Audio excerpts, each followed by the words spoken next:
En tout cas, lui, c'est vraiment un héros pour moi. D'abord Burkina Faso, Julio rallie le Mali, le Sénégal. La Mauritanie est arrivée au Maroc. Fini le festival où les motards de plusieurs pays africains se sont retrouvés pour évoquer des questions liées à leur mouvement et à l'intégration africaine. Avec ses 4 compagnons ivoiriens, ils iront à la frontière de l'Espagne, revenir au Sénégal, ensuite la Gambie, la Guinée-Bissau, la Guinée-Conakry, en allant à la frontière de la Sierra Leone, puis celle du Libéria, pour poursuivre en Côte d'Ivoire par Yamoussoukro et revenir au Burkina Faso.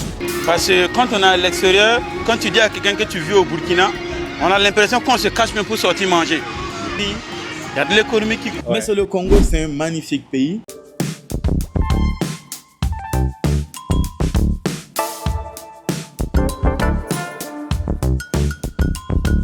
Franchement, j'ai été agréablement surpris. L'ambassadeur du Congo, merci de m'avoir permis de goûter ce magnifique plat. Tu es vraiment un ambassadeur du Congo parce que là, tu me fais découvrir le Congo autrement. Ce qu'il est en train de réaliser pour moi personnellement, ça ressemble un peu au rêve que Patrice Emery Lumumba a porté chez nous, ou encore le rêve que Sankara a porté chez vous. Voyager, se déplacer comme ça à moto d'un pays à un autre, c'est quand même un signe pour dire qu'il n'y a pas de barrière entre nos pays, quoi. Nous sommes un seul peuple, comme j'aime souvent le dire, mais c'est la colonisation qui, quelque part, a placé des barrières entre nous. Donc, à la base, nous ne sommes qu'un seul peuple. Donc, comme vous le voyez, s'il ne commence pas à parler, vous croiriez que c'est un Congolais. Congolais. Donc, je suis venu le rencontrer pour qu'il me raconte un peu son histoire, son aventure, qu'est-ce qui l'anime, c'est quoi la motivation. Et puis voilà, c'est un peu ça l'histoire, quoi. Bonjour mon frère. Alors, bonjour, j'espère que tu vas bien. Je vais super très bien. Donc, comme je le disais tantôt, on est là juste pour qu'on raconte un peu ton histoire. On aimerait en apprendre un peu plus sur toi. Personnellement, je t'ai découvert sur une vidéo que j'ai vue sur Facebook. Et je crois qu'il y a même une chaîne internationale qui a fait un reportage avec toi, non?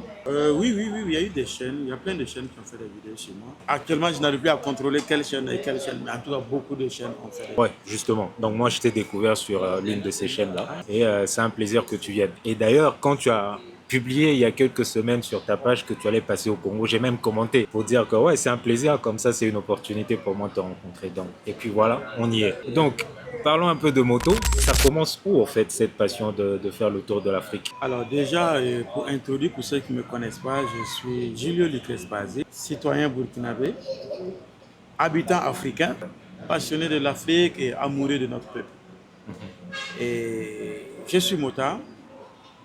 J'aime, c'est une passion pour moi parce que j'ai toujours aimé les engins. Et la moto est l'un des moyens pour moi de pouvoir allier ma passion pour l'aventure et la découverte de notre peuple. Parce que il faut noter que jusqu'à présent, mes voyages se limitent seulement dans les pays africains. Quand on va finir avec les pays africains, on pourra peut-être essayer d'aller visiter ailleurs. Mais pour l'instant, la priorité, c'est notre continent. La priorité, c'est notre continent. Exactement. Et en parlant de ça, déjà, vous avez déjà fait combien de pays? J'ai 7 pays ici, et 7 pays, ça fait 14. Si j'ajoute le Congo, ça va faire 15. Et un autre pays que je n'ai pas ajouté, ça va faire peut-être 16 pays comme ça, pour l'instant. C'est de changer la manière de communiquer qu'on nous a imposé depuis longtemps. Parce qu'il faut noter que tous ceux qui faisaient la promotion de notre pays nous donnaient ce qu'ils veulent donner. Quelqu'un qui veut, par exemple, je prends un exemple simple, pour quelqu'un qui veut, par exemple, piller le Congo ou abuser du Congo, il va faire une bad promotion. Il va dire, voilà, le Congo c'est un tel pays, le Congo n'a pas si, le Congo c'est un pays pauvre, le Congo les gens souffrent. Moi-même, avant de venir, moi je pensais qu'arriver au Congo, voilà, je vais trouver peut-être des facochères ici, des noms ici, des quoi ici. Mais je me rends compte que le Congo, c'est super beau comme mon pays, comme Ouagadougou. Il y a des grands bâtiments, il y a de belles infrastructures. Et montrer aux gens que c'est différent. Par exemple, j'ai un grand lot de vidéos sur ma GoPro que je vais partager les jours à venir, mais les gens seront stupéfaits. Parce qu'il faut noter qu'on nous a imposé une communication, on nous a imposé le fait qu'on doit accepter le fait qu'on est un pays pauvre, on est un pays qui n'est pas beau, on est un pays, on doit ressembler aux autres pays pour être peut-être dans la marge des pays en voie de développement. Mais le Congo, honnêtement, le Congo n'a rien à envier à un pays européen ou à un pays hors de l'Afrique. Parce que de ce que je vois à Kinshasa, la ville elle est très belle. On aura peut-être besoin de quelques organisations, quelques agencements pour bien parfaire certaines choses, mais la ville elle est très belle. Tu vois. Donc, j'ai des images, j'ai les photos que je prends avec mes téléphones, que j'ai vu avec mes yeux et je partage. Donc, je n'invente rien, je modifie rien. Je ne partage que ce que je vois. Et à travers ça, les gens vont voir que le Congo aussi, c'est autre chose. La dernière fois, j'ai mis une vidéo, j'ai dit, vous n'êtes pas hors du pays, hein, vous êtes au Congo. Vous êtes au Congo. Parce que ce que vous voyez ici, c'est au Congo. Parce que les gens m'ont dit, non, ça c'est dans un quartier aux États-Unis ou bien en Europe. Là, c'est au Congo. Et c'est de permettre aux gens de voir. Et c'est comme ça que je fais partout dans les pays où je passe. Que ce soit au Burkina, que ce soit en Côte d'Ivoire, au Ghana, au Togo, au Bénin, au Nigeria, au Mali, en Guinée, en Sierra Leone, à Bissau, en Gambie, au Sénégal, en Mauritanie, au Maroc. C'est le même modèle. Ouais, j'ai vu les vidéos du Maroc. Voilà, donc l'idée c'est de permettre aux gens d'effacer certains stéréotypes qu'on a jusqu'à maintenant. En tout cas, c'est intéressant, c'est très intéressant. Mais sinon, vos voyages, comment vous les organisez? Est-ce que vous pensez à la question de la sécurité? Parce que ça, c'est une image qu'on a souvent envoyée aussi de l'Afrique, que de voyager entre plusieurs pays africains où vous êtes probablement étranger. Vous pensez à votre sécurité? Comment ça se passe? Alors déjà, il faut noter que moi, dans tous les pays en Afrique où je suis, je ne me sens pas dans un autre pays, je me sens toujours chez moi. J'aime ça. Je me sens toujours chez moi, donc je me comporte comme si j'étais chez moi. Et chaque pays, il faut savoir que chaque pays a ses règles, chaque pays a sa manière de fonctionner. Par exemple, le Congo peut dire, bon, pour venir chez nous, tu as besoin de visa, tu as besoin de ça, tu as besoin de ça. C'est leurs règles, c'est leur loi. Je veux venir, je fais cette démarche, j'ai mes papiers, je viens, personne ne va m'emmerder. C'est comme ça.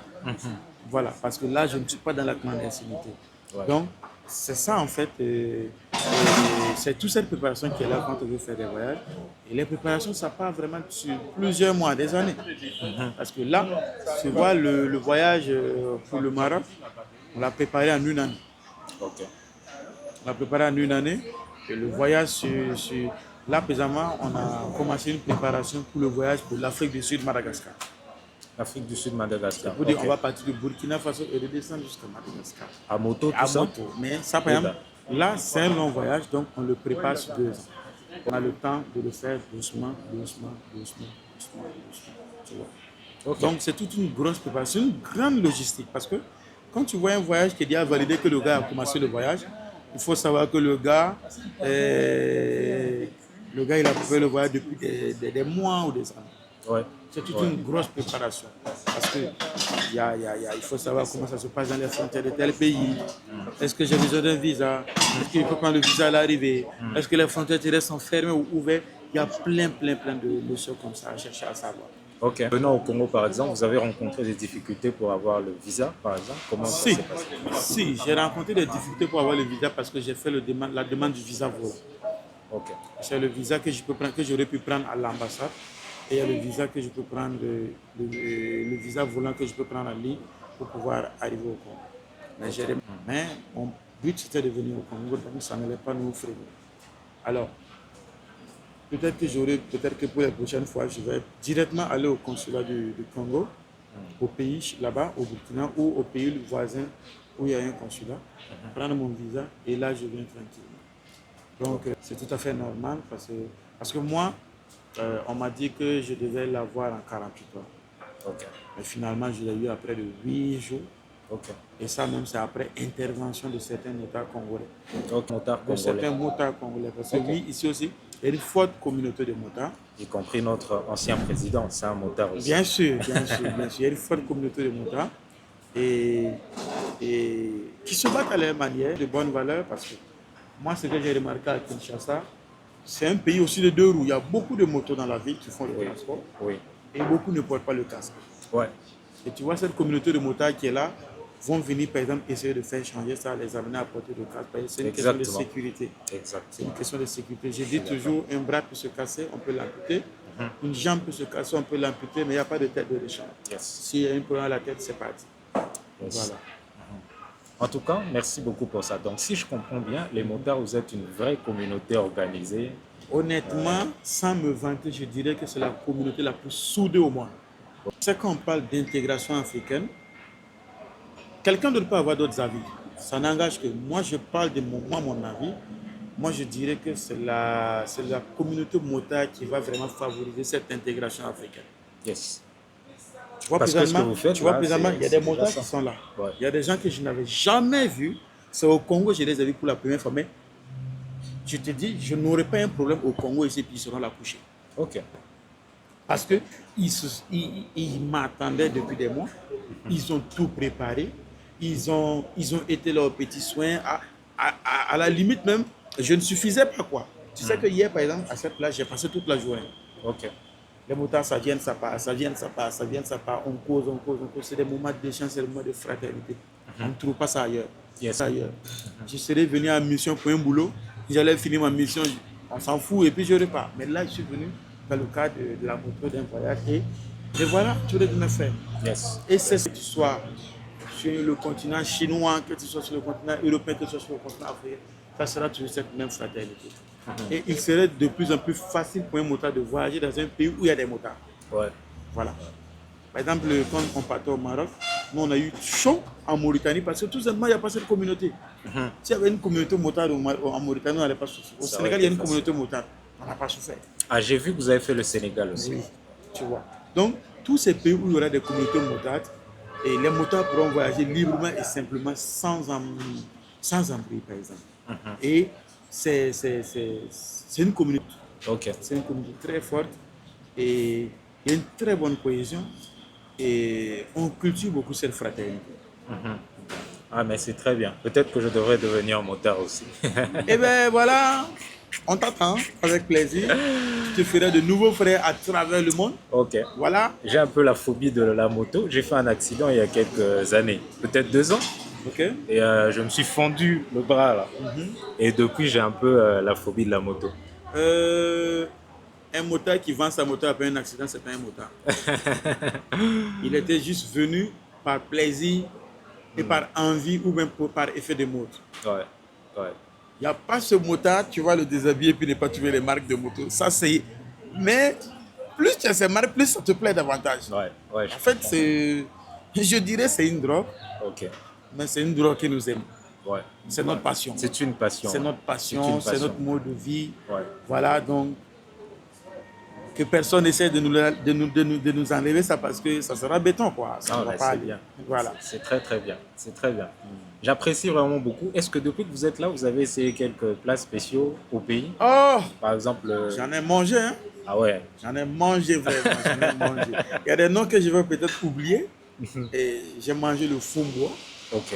avec le Yes. sombo, c'est le fakoshi. Ok. Ok. Ngulu. Oui, ngulu. Ngulu. Ngulu, c'est le porc. Le porc, ouais. Mais le fakoshi, c'est le sombo. Ah, le sombo. Ah, Ok. tu vois. Oh, ouais. Tu vois que je suis déjà congolais. Ouais, ouais. Bien Et sûr. il y a en Poulet France- mayo. Non, poulet mayo, pas encore, mais Pas encore. j'ai mangé du makelele. Ok. Makelele, j'ai mangé des insectes, c'est pas du makelele. Ça, c'est différent, mais j'ai oublié le nom, mais c'est des petits insectes, c'était très bon. Ok. Je ne vais pas dire le mot en français. Hmm. Je ne vais pas dire le mot en français. Et je veux trouver. C'est le crocodile, mais ils appellent ça le. Ah, ok. Ngandou. J'ai mangé le ngandou, voilà. J'ai mangé Ok. le ngandou. Ok. J'ai mangé le. Il y a un poisson, la soupe de poisson dans des feuilles Ok, de les banane bokeh. ferrées, le bonké. Les bokeh, ouais. Le Les bokeh. bokeh. Bokeh, Les bokeh. voilà, le bokeh. J'ai Ok. mangé ça aussi. Mais de tout ça, lequel Tout sort est bon. du lot? Tout est bon. Tout est bon. Toute la soupe de poisson dans des feuilles Ok, de les banane bokeh. ferrées, le bonké. Les bokeh, ouais. Le Les bokeh. bokeh. Bokeh, Les bokeh. voilà, le bokeh. J'ai Ok. mangé ça aussi. Mais de tout ça, lequel Tout sort est bon. du lot? Tout est bon. Ouais.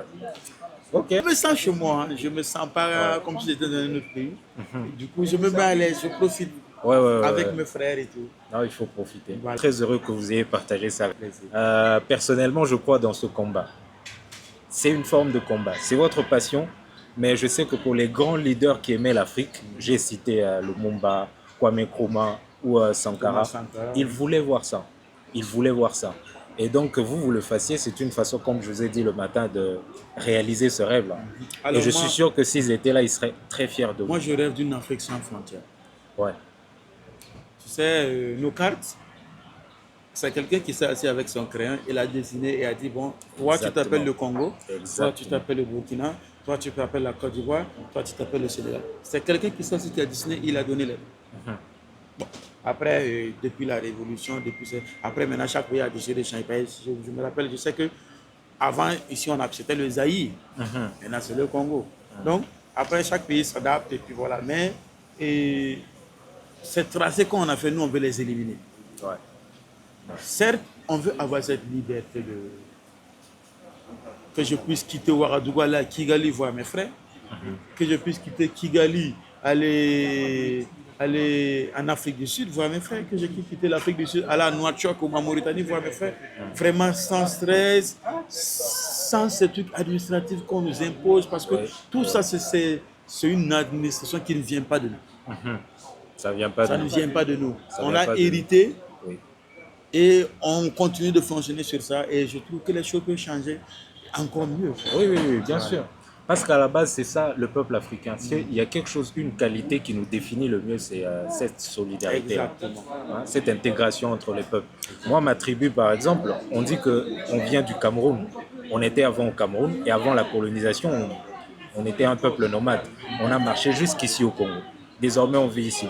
Mais si tu vas au Cameroun, par exemple, tu vas trouver un peuple là-bas qui parle la même langue que ma tribu ici au Congo. Wow, okay. Donc, à la base, nous sommes un seul peuple. Avant la colonisation et tout ça, on avait l'habitude d'interagir entre nous.